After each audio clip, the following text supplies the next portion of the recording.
So in this mosaic, we've got the kind of image of the learned man that you often see in paintings and mosaics around villas in Italy.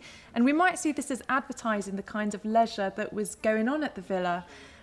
We know that amongst leisure pursuits, particularly valued was learning about the classical past and philosophy.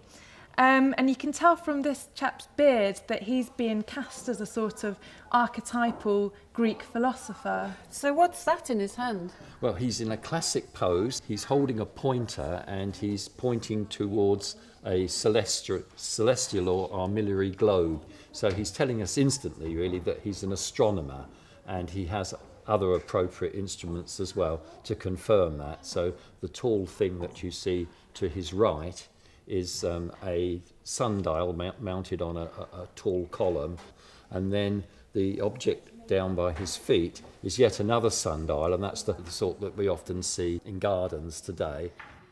The exciting thing is that we now actually know the name of the astronomer. There is a somewhat similar mosaic panel in Trier, and on that one, very helpfully, the name of the astronomer has been added by the mosaic artist, and that name is Aratus. And Aratus was a Greek philosopher, and he produced a work which was highly respected in antiquity called Phenomena. And this is a poem trying to explain and look for a natural order in the things that he saw around him. And it's very appropriate that he's shown here because the panel fits in with the rest of the mosaic in the lower part of this room. So when first entering the room, the visitor first sees the maritime panel dealing with the sea. Then we see the central panel, which deals with the way in which land and the earth is managed, which leads us to the heavens. And he's also a linking panel, because what comes to follow in the upper part of the room indeed again deals with the seasons and the rotation of time.